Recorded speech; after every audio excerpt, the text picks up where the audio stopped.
कैसे मतलब स्वागत है आपका एमआईटी सीरीज की अगली वीडियो में। इस वीडियो के साथ अपना फ्लूट्स का अगला क्वेश्चन डिस्कस करेंगे, तो बिना देर किए स्टार्ट करते हैं। ये आपके सामने क्वेश्चन आया, ट्राई करो।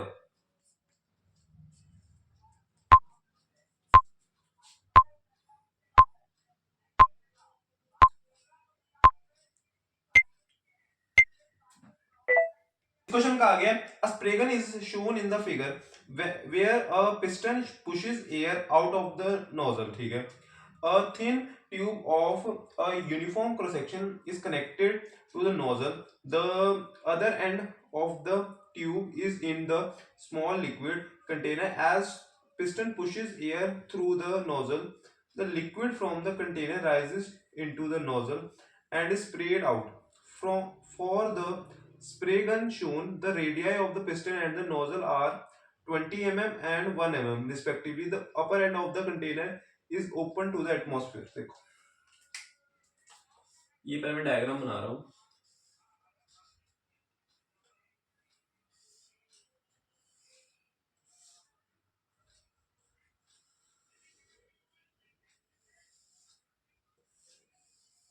ये एक स्प्रे गन पिचकारी टाइप चीज है ना।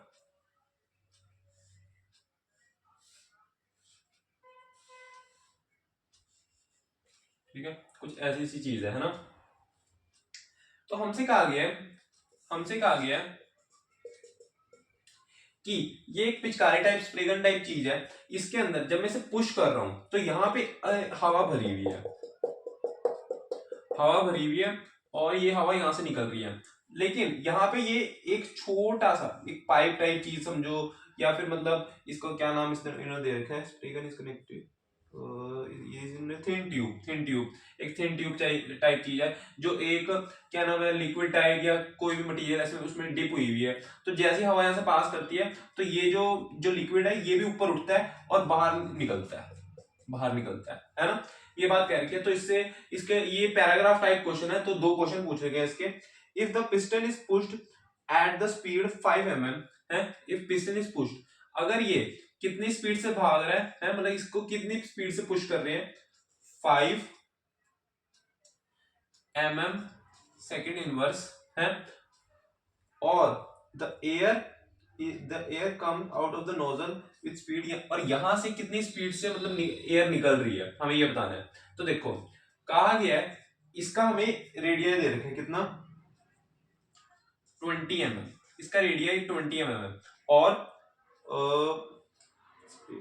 तो पिस्टन का ये है, और नोजल का कितना है, नोजल का तुम्हारा है 1 mm है, 1 mm है, नोजल का 1 mm है। तो हमें बताना है।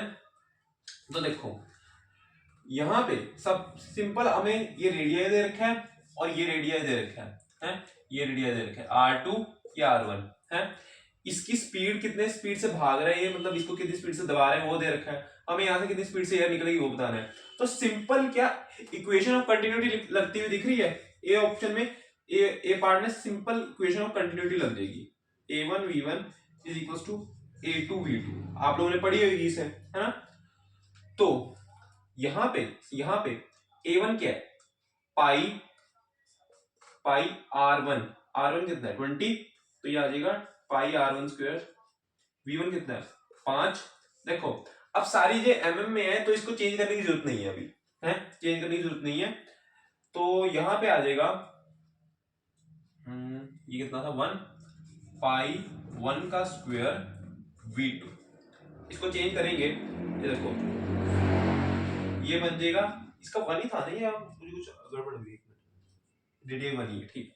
तो ये आ जाएगा पाई 2400 इंटू 5, से पाई तो कैंसिल हो गया, चलो ठीक है।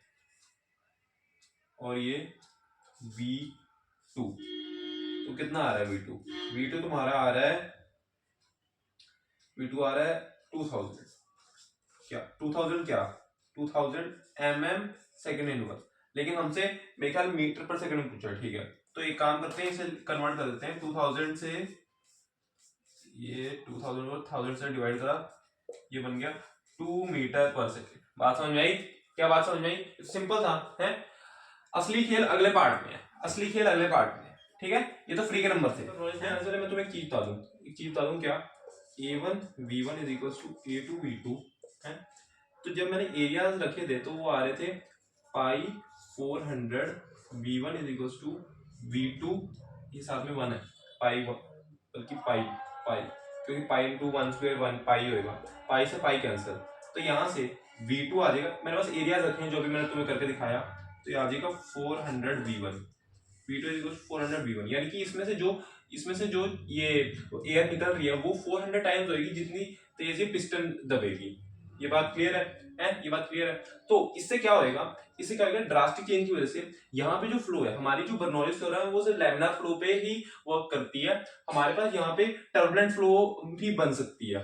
इसलिए इस काम को अवॉइड करने के लिए मैं मानूंगा कि जो पिस्टन है वो बहुत धीरे धीरे हम दबा रहे हैं, वो बहुत धीरे धीरे दबा रहे हैं, ठीक है। रख लिया ताकि मैं यहाँ पे सॉल्व कर लूँ। तो यहाँ पे हमारे पास जब मैं 2 और 3 पे बर्नौलीज लगाऊंगा तो वो लिखी जाएगी, P3 पे चीजें नॉर्मल है, ज्यादा स्पीड वगैरह की बातें आनी है तो सिर्फ P3 लिखो, लेकिन P2 पे सब कुछ आएगा। P2 क्या आएगा, P2 plus half rho L V L square plus रो जी एच। लेकिन लेकिन लेकिन लेकिन है लेकिन क्या होएगा, ये चीज तो नेग्लेक्ट हो जाएगी, ये चीज नेग्लेक्ट हो जाएगी। क्यों? क्योंकि हमें ये हाइट लगभग ना के बराबर है, नेग्लिजिबल है, तो हम इसे नेग्लेक्ट कर देंगे। तो यहां से आ जाएगा P3 minus P2 is equal to half rho L V L square, ठीक है। अब यहाँ पे हमारे पास P1 और P3 तो सेम है, P1 और P3 सेम है।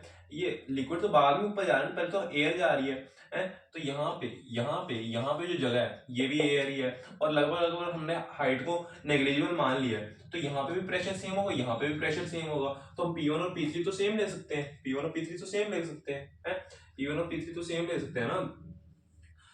यहाँ पे नहीं ले सकते क्योंकि ये इसका रेडियस कम है, तो यहाँ पे P1 P3 सेम हो गया, P1 P3 सेम हो गया, तो यहाँ पे P3 जगह P1 लिख दो, तो P1 minus P2 equals to half rho L V L square, है ना। तो ये मैं यहाँ लिखता हूँ, P1 minus P2 is equals to half rho L V L square. तो इस इक्वेशन को इक्वेट कर दो, ये आ जाएगा half rho A V L square half rho L V L square, है ना। अब हमसे पूछा क्या है, देख लेते हैं। If then for given crystal speed of the rate at which liquid is spread, अच्छा ठीक है। तो एक काम करो, मैंने 1/2 काट दो और रूट लगा दो, तो ये rho A upon rho L equals ये ऊपर root V L upon V A है, ये रो ए इधर गया तो ये इधर जाएगा, वी एल अपॉन वी, है ना, ऐसे आ गया। हमसे पूछा है लिक्विड का, है तो हमारा कौन सा ऑप्शन, एक मिनट, हमसे पूछा है कि ध्यान से, ये वाली चीज ध्यान से, बंदे यहाँ पे आके गलत कर देते हैं इतना पास आके। Then for which given piston the speed the rate which liquid is spread, है ना, लिक्विड इज स्प्रेड, ठीक है। लिक्विड इज स्प्रेड यानी कि V L equals rho A upon rho L root V A, है ना, ये चीज। तो क्या है, यहां से V L is directly proportional to rho A upon rho L आ गया, है ना। तो कौन सा ऑप्शन सही है, ए ऑप्शन सही है, देख लो। होप आपको जेड 2014 का बढ़िया सा सवाल समझ में आया होगा, चीजें क्लियर होंगी, कॉन्सेप्ट्स क्लियर होंगे सारे। मैंने चीजें कैसे अप्रोच करी, कैसे सोचा, ये मतलब नेग्लेक्ट कब करना है कब नहीं, वो थोड़ी चीजें समझ में आएंगी, चीजें क्लियर होंगी। जब आप काफी सारे क्वेश्चंस करोगे तो ये चीजें मतलब कंसेप्ट क्लैरिटी आती जाएगी, समझ में आता जाएगा कब क्या करना है, इसलिए ज्यादा ज्यादा क्वेश्चन की प्रैक्टिस करना। बाकी आपको सारी पूरा क्वेश्चन समझ में आया होगा, सारी चीजें क्लियर होंगी, कॉन्सेप्ट क्लियर होंगे। और ये वीडियो अच्छी लगी, वीडियो को लाइक कर देना, चैनल सब्सक्राइब कर देना। Okay, thank you.